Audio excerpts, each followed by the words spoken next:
Olá pessoal, sou o professor Geraldo. Nessa semana nós vamos finalizar o nosso estudo a respeito das lentes. Na aula síncrona, seus professores, inclusive eu, estaremos trabalhando exercícios de vestibular, todos eles, sobre as equações de Gauss e da ampliação, assunto que foi trabalhado na semana anterior. E na aula assíncrona, essa que você está assistindo, por haver aula síncrona essa semana, temos apenas uma aula assíncrona, como é o nosso padrão, né? Nós vamos ter a aula sobre olho humano. Nada mais adequado do que terminarmos o nosso estudo a respeito das lentes com o estudo do olho humano, pelo fato de que no olho todos nós temos duas lentes naturais biconvexas, convergentes, feitas de material mais refringente então do que o meio que as envolve, chamadas de cristalinos. Em cada uma das vistas nós temos um cristalino. Então nesta aula nós vamos primeiro ter uma noção de quais são os elementos do olho que têm função óptica. Vamos ver como que a imagem se forma na retina. A luz entra por esse buraquinho preto que nós temos no olho, chamado pupila, que fica bem no meio dessa parte bonita do olho. Os meus olhos, não sei se você percebe, são castanhos. As moças diziam que os meus olhos são de cor de mel. Simpático isso, né? Pois é, essa parte bonita do olho é... Claro que existem olhos mais bonitos do que os meus, os da minha filha, são verdes, azuis, acinzentados, conforme a hora do dia. Essa parte bonita, colorida do olho chama-se íris. E no meio da íris, então, tem esse buraquinho, que é a pupila. A pupila que pode se dilatar ou se contrair por uma ação dos elementos musculares presentes na íris.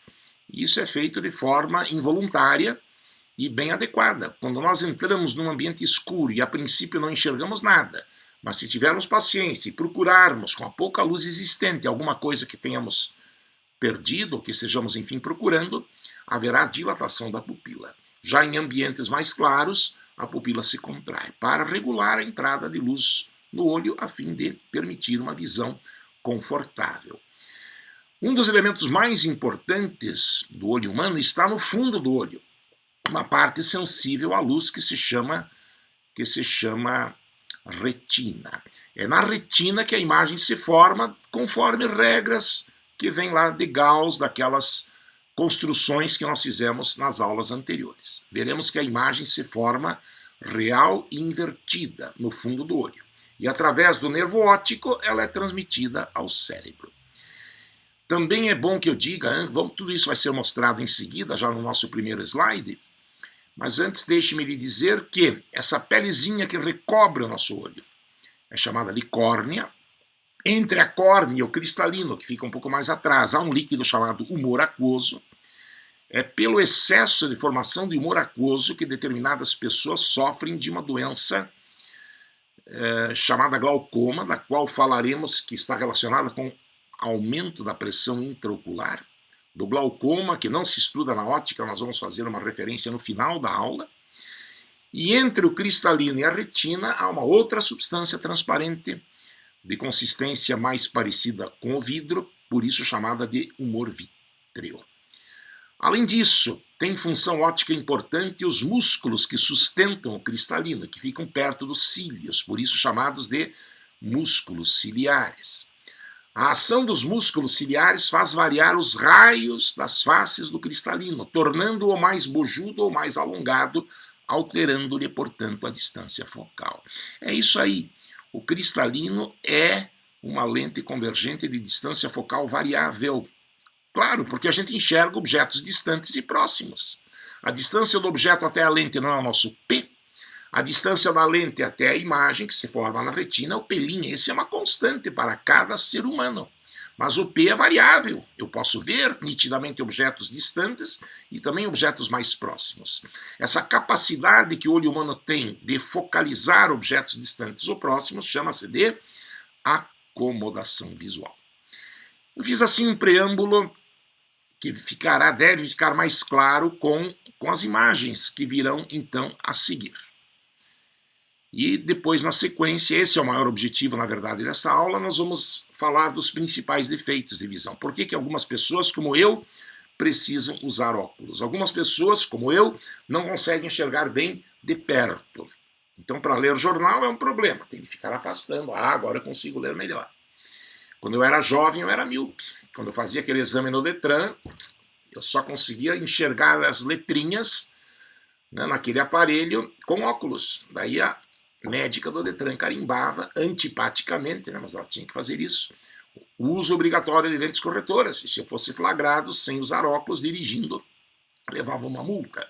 Miopia, para mim, regrediu. Depois de velho, eu consigo enxergar bem de longe, mas a partir dos 40 anos, eu já tenho 41, estou brincando, é claro, a partir dos 40 anos, a dificuldade de enxergar de perto, para a maioria das pessoas, se acentua. E daí, o defeito de visão receberá o nome de presbiopia.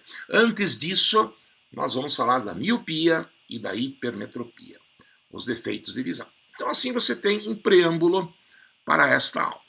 Título da aula, então, olho humano e as principais anomalias da visão, que são chamadas também de ametropias. Um olho emétrope é como a gente fala quando o olho é normal. Você quer fazer agora um teste para saber se você tem defeito de visão ou não? Olha bem para mim. Você me acha bonito? Minha mãe achava. E você, me acha bonito? Pois é, se você diz que eu sou bonito, não precisa nem ir ao oculista, você tem uma boa visão. Ah, eu sei que eu sou bonito, minha autoestima é elevadíssima. Mas se você diz que eu sou feio, corra para o médico oftalmologista. Você provavelmente está tendo algum defeito de visão.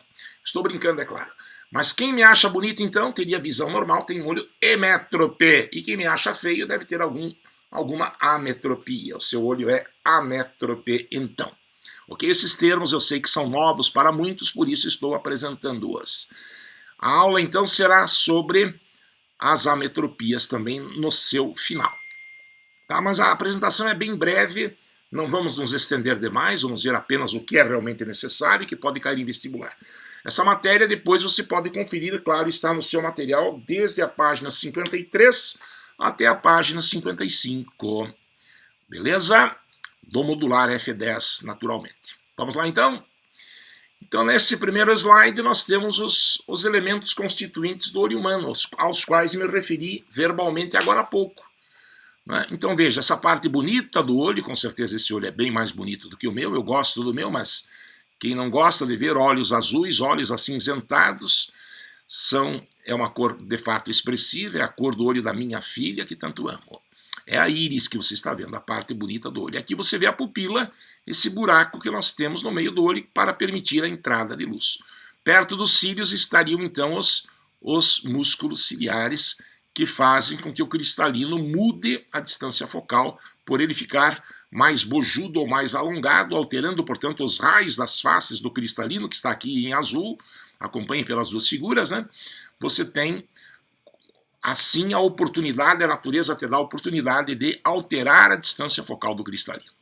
Uma árvore, sei lá, de 10 metros de altura, você consegue vê-la da raiz até a copa, porque a imagem se forma como você está vendo, como é comum, conforme a posição do objeto, nas lentes convergentes, real e invertida na retina. Isso cai muito em vestibular. Quais são as características da imagem formada no fundo do olho? É a mesma que a da máquina fotográfica, seja ela daquelas antigas ou mesmo dessas modernas. Aliás, sobre as modernas, nós estamos fazendo problemas de vestibular, tanto no questionário como na aula síncrona desta semana. Se te perguntarem na máquina fotográfica ou no olho humano quais as características da imagem, você responde real e invertida, conforme você viu lá na construção gráfica das imagens. Então, córnea, cristalino, íris, nervo óptico, retina. O nervo óptico transmite, né, essa sensação visual que nós temos dessa imagem que se forma na retina, ela é transmitida ao cérebro. Aqui, então, podemos ver também onde se situa aquelas substâncias transparentes do interior do olho, o humor aquoso, o humor vítreo, novamente a retina, enfim, os principais elementos do olho humano com função óptica estão aí claramente descritos. Eu aproveito esse slide para comentar sobre ponto próximo e ponto remoto. Ponto próximo é simples, como o nome diz, é o ponto mais próximo do olho que você pode ver nitidamente. Para uma pessoa normal, considera-se que esse ponto está a uma distância de 25 centímetros do olho. E ponto remoto seria o ponto mais distante do olho que a gente consegue enxergar. Nesse caso, sem qualquer esforço de acomodação. Uma pessoa que tem vista normal, teoricamente, enxerga objetos no infinito sem esforço de acomodação, sem que os músculos ciliares tenham de agir. Já para observar objetos mais próximos, é claro que o esforço de acomodação terá de ser feito até se tornar máximo quando o objeto estiver nesse tal ponto próximo. Essa região que vai desde 25 centímetros do olho até o infinito tem um nome, não está escrito aqui, nem sei se está no material, mas não custa falar, chamam de zona de acomodação. Nesta região, desde 25 centímetros do olho até o infinito, nós temos condições de, pelo processo de acomodação visual, focalizar e enxergar nitidamente, claro, se tivermos uma visão normal, todos os objetos. Ficou claro, então? Então está apresentado para você, né, esse elemento, aliás, dois elementos que a bondade divina nos dá desde que nascemos e que nos permite, graças a Deus, enxergar as coisas. A seguir, nós vamos nos referir aos principais defeitos de visão. Começando, então, pela miopia. Miopia é a primeira ametropia, então, que nós estamos estudando, é aquela dificuldade que algumas pessoas apresentam de não enxergarem objetos distantes. Eu sofria muito disso, estava na universidade, sentava no fundão, gostava de sentar no fundão, de repente não estava mais conseguindo enxergar, eu não usava óculos ainda, e eu tive de mudar para a primeira carteira, fiz isso espontaneamente. Daí descobri, uma consulta ao oculista muito simples, foi diagnosticada a miopia, não em grau muito elevado. Então o míope, veja essa imagem, não enxerga bem de longe. Olha, sem óculos, essa montanha, como é que esse cara que é míope vê? Com os óculos, está percebendo que a montanha parece ter ficado menor? Isso não é próprio das lentes divergentes? Você já estudou isso? Qual é a imagem, qual é o tipo de imagem que uma lente divergente fornece? Menor, direita e virtual, não é? Como nos espelhos convexos. Então, quem sofre de miopia, não esqueça, não enxerga bem de longe e a correção é feita com lentes divergentes. Isso significa que o ponto remoto encontra-se aquém do infinito. Sim, essa pessoa, se não tivesse defeito de visão, essa pessoa enxergaria lá no infinito. Ela só enxerga bem sem óculos até uma certa distância, com certeza bem menor do que essa montanha que aparece borrada aí. Então, o sintoma do míope é esse. O ponto remoto não está no infinito, está aquém do infinito. E ele se deve a um alongamento longitudinal do globo ocular. O globo do míope é muito longo. Então, quando o míope mira um objeto muito distante, o cristalino faz com que os raios convirjam e a imagem não se forma na retina, a imagem se forma antes da retina. A figura está mostrando. Então, para que a visão seja possível, colocam-se lentes divergentes. Uma bicôncava, por exemplo, fará com que esses raios, que compõem um feixe cilíndrico, abra seu leque, né, fica divergente o feixe, e daí o cristalino fará o seu papel de convergir esses raios para o fundo do olho. Então a miopia se deve a um alongamento do globo ocular. Existe também, embora não seja esta a razão mais frequente, a miopia causada por excesso de convergência do cristalino. O cristalino dessa pessoa é muito forte, fez os raios convergirem demais. Tá? Mas o relato é de que o globo ocular é mais longo do que deveria ser, né, para que a imagem se formasse nitidamente na retina, e a correção, então, espero que a figura esteja te mostrando claramente, é com lentes divergentes. Por isso, meu caro aluno, você que sofre de miopia e usa óculos, não pode ir para o zoológico de óculos, porque os seus óculos são divergentes e não diverbicho. Tá? É uma brincadeira, é claro, mas que ajuda-nos a guardar que a correção da miopia é feita com lente divergente, não esqueça. Aqui do lado, eu preparo o seu espírito para cálculos eventualmente necessários sobre como nós podemos descobrir qual é o grau da lente, qual é a distância focal, e a partir dela podermos calcular também a vergência, que se mede em dioptrias, lembra? Para a correção da miopia. O ponto remoto deveria estar no infinito, mas não, ele está a uma distância que eu aqui chamo de DPR, 50 metros, 100 metros, varia conforme a pessoa. Então a lente adequada para corrigir a miopia é aquela lente que para um objeto no infinito produza uma imagem no ponto remoto. Então, quando P vale infinito, P é a distância do objeto à lente, o P' tem de estar no ponto remoto, por isso menos dpr. Por que o P' é negativo? Por quê? Porque a imagem é virtual, né? Ela é direita, né? Não teria graça usar óculos que dessem imagem invertida. Algumas lentes fazem isso, certo? Por ser a imagem virtual, nós já vimos essa história dos sinais na aula sobre a equação de Gauss. O P' é negativo, né? dpr, então, aqui significa distância do ponto remoto, que deveria estar no infinito, mas que para o míope está aquém do infinito. Aí você entra na equação de Gauss, se trocar o P por infinito, em 1 sobre F igual a 1 sobre P mais 1 sobre P', 1 sobre infinito dá zero, não dá? Então fica 1 sobre F igual a 1 sobre P', que vale menos dpr. Então F igual a menos, dpr, desculpa, aqui faltou um Dzinho, a distância do ponto remoto. Não é P, é dpr, a maneira adequada de se representar esse elemento. Fica claro, portanto, que a distância focal do míope é negativa. Portanto, a vergência também é negativa e, por isso, não esqueça, a miopia se corrige com lentes divergentes. Se o míope não enxerga bem objetos distantes, o hipermétrope não enxerga bem objetos próximos. E, nesse caso, fica tudo ao contrário do que eu expliquei agora há pouco. Por isso que é fácil de guardar.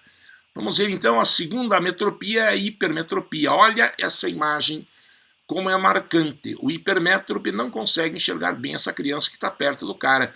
Já aquela senhora e aquele bebê que estão mais longe, não tão bebê assim, né? Tanto que já está em pé, não está no colo da mãe, ele enxerga direito, né? O hipermétrope não consegue enxergar bem objetos próximos.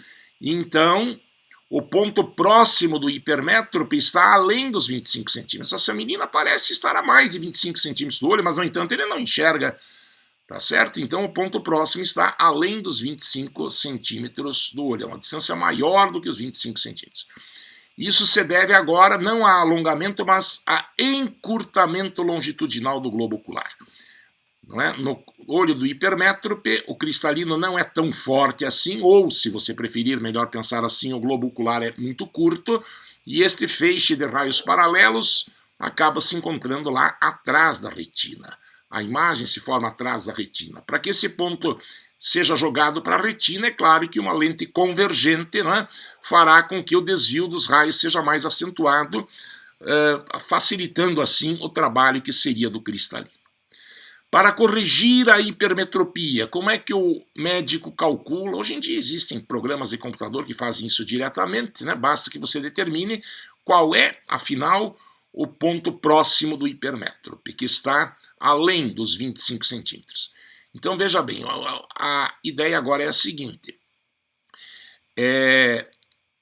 A lente que corrige a hipermetropia é aquela lente que, para um objeto a 25 centímetros do olho, que é a distância do ponto próximo, melhor dizendo, do ponto próximo para uma pessoa normal, seja jogado para aquele ponto que é o ponto próximo do hipermétrope, o ponto a partir do qual ele enxerga normalmente.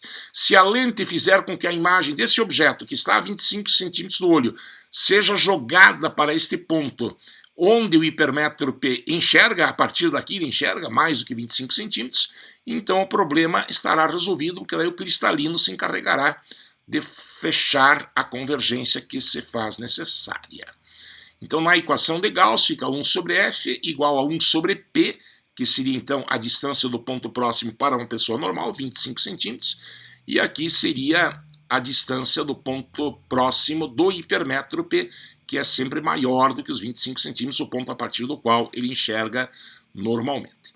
Então a distância focal calculada dessa maneira e depois o inverso dela, que vai ser o grau da lente, que se mede em dioptrias, seria então a forma para você calcular que tipo de óculos, qual é a distância focal do óculos da lente convergente que o hipermétrope deve usar. Gente, eu falei muita coisa, sei, parece que andei trocando uma letra aí, mas espero que você tenha compreendido. Chegou a hora de nós vermos se a mensagem realmente chegou até você. Olhos nos olhos. O míope não enxerga bem de perto ou de longe? O míope não enxerga bem objetos distantes. O olho do míope é alongado ou encurtado? A miopia se caracteriza por alongamento do globo ocular. Por isso a imagem se forma antes ou depois da retina? Antes da retina. E no caso do hipermétrope, ele não enxerga bem de perto ou de longe? O hipermétrope não enxerga de perto. Tá? A imagem se forma atrás da retina justamente porque agora o globo ocular é encurtado. E a correção? Como é que se corrige a miopia? Lentes convergentes ou divergentes? A miopia corrige com lente divergente e a hipermetropia com lente convergente. Tá? Se você demorou para responder essas perguntas, tá? Deve procurar ler o material ou reassistir essa aula até guardar bem essas ideias e assim você estará 100% informado. Quando essa aula é presencial, ela é curta, como está sendo hoje, não leva nem meia hora. Mas terminada a aula, há uma chuva de perguntas, porque existem outras ametropias, outros defeitos de visão que não foram tratados aqui. Astigmatismo. Deve-se à falta de esfericidade da córnea. Corrige-se com lentes cilíndricas, que a gente não estuda. Uma pessoa que não use óculos e que sofra de astigmatismo, ela vê os objetos deformados. Uma bola de tênis parece uma bola de futebol americano, ovalada. Tá? Também não estudamos a presbiopia. Presbiopia ou vista cansada é uma dificuldade de acomodação visual que acomete as pessoas a partir dos 40 anos de idade. É o meu caso. O sintoma é parecido com o da hipermetropia. Quem sofre de presbiopia, cristalino endurecido, maior rigidez do cristalino, os músculos ciliares já não dão aquela focalização que uma pessoa normal deveria ter, usa também lentes convergentes. Também não falamos de daltonismo, que é aquela história da troca das cores, estrabismo, e também não falamos a respeito de glaucoma. Sempre são feitas perguntas a respeito disso e o seu professor de física, evidentemente, não é a pessoa indicada para lhe responder. Aí seria o médico oftalmologista, né? Alguém da área da medicina para responder. Mas é claro que o que significa cada uma dessas ametropias é oportuno que você saiba. Por isso, esse seu dedicado professor de física compôs um slide fazendo agora, para finalizar a aula, né, referência a essas outras ametropias. Astigmatismo, falta de esfericidade da córnea, correção com lentes cilíndricas. Presbiopia é o meu problema, vista cansada, a partir dos 40 anos, endurecimento do cristalino, não enxerga bem de perto, usa lentes convergentes. Daltonismo. Há um teste aqui muito fácil. Você mesmo saberá se é daltônico agora ou não. É a troca de algumas cores. Recentemente nós falamos da protanopia, que é quando o cara não enxerga o vermelho, não é? Caiu lá no Enem. Lembram desse exercício? Se você tiver dificuldade em enxergar qualquer uma dessas letras da palavra daltonismo que está aqui, é possível que você sofra dessa ametropia. Há uma porcentagem razoável de pessoas, não tem o número exato, que tem esse tipo de dificuldade. Não há tratamento para o daltonismo quando a causa é hereditária. Se a causa for alguma agressão ao globo ocular ou alguma lesão provocada por alguma doença, é só você tratar a causa daquela doença ou evitar que aquele fato que causou o daltonismo persista. Mas se ele é de natureza hereditária, existe isso? Não existe tratamento. Porque tem de se acostumar, né, com essa troca de cores. Eu tinha um amigo daltônico, ele chamava carro laranja na rua.